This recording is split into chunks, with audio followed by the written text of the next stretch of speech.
এই মাসে একটার পর একটা, আগামী মাসও একটার পর একটা উদ্বোধন আর উদ্বোধন। যে দেশে একটি গাছ লাগালেও তাতে নাম সেঁটে দিতেন শেখ হাসিনা কিংবা তার এমপি মন্ত্রীরা, সেখানে নাম ছাড়াই বড় বড় প্রকল্পের ভিত্তিপ্রস্তর উন্মোচন করছেন অন্তর্বর্তী সরকারের প্রধান উপদেষ্টা ডক্টর মোহাম্মদ ইউনূস। ভিত্তিপ্রস্তরে নাম থাকার এই প্রচলিত ধারাকে ভেঙে দিয়ে প্রশংসার জোয়ারে ভাসছেন প্রধান উপদেষ্টা। এবার চট্টগ্রামের কালুরঘাটে কর্ণফুলী নদীর উপর রেল সহ সড়ক সেতু নির্মাণ প্রকল্পের ভিত্তিপ্রস্তর উন্মোচন করেছেন ডক্টর মোহাম্মদ ইউনূস। 14 মে বেলা 11টার দিকে চট্টগ্রামের সার্কিট হাউস থেকে তিনি প্রকল্পটির ভিত্তিপ্রস্তর ফলক উন্মোচন করেন।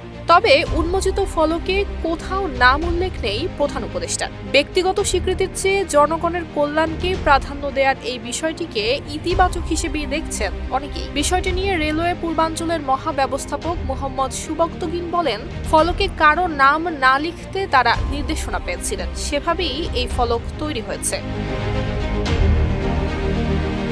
এর আগে ব্রিজটির উদ্বোধন ঘোষণা করে প্রধান উপদেষ্টা বলেন, কালুরঘাট ব্রিজে আমার অনেক স্মৃতি, এই সেতুর ঐতিহাসিক গুরুত্ব অনেক। আজ এখানে বোয়ালখালীর বাসিন্দাও উপস্থিত রয়েছেন। কালুরঘাট সেতু তাদের বহুল আকাঙ্ক্ষিত। এটি তৈরি হয়ে গেলে চট্টগ্রামবাসীর বহু কষ্টের অবসান হবে। নতুন এই সেতুর কাজ 2029 সালের মধ্যে শেষ করে 2030 সালে চালু হওয়ার কথা রয়েছে বলে জানান সড়ক পরিবহন এবং সেতু উপদেষ্টা মোহাম্মদ ফাউজুল কবির খান। তিনি বলেন, দক্ষিণ চট্টগ্রামের মানুষের দীর্ঘদিনের দাবি কর্ণফুলী নদীর উপর নতুন একটি কালুরঘাট সেতু নির্মাণ। এই নির্মাণ কাজ শুরু হওয়ায় বোয়ালখালী সহ দক্ষিণ চট্টগ্রামবাসী উৎফুল্ল।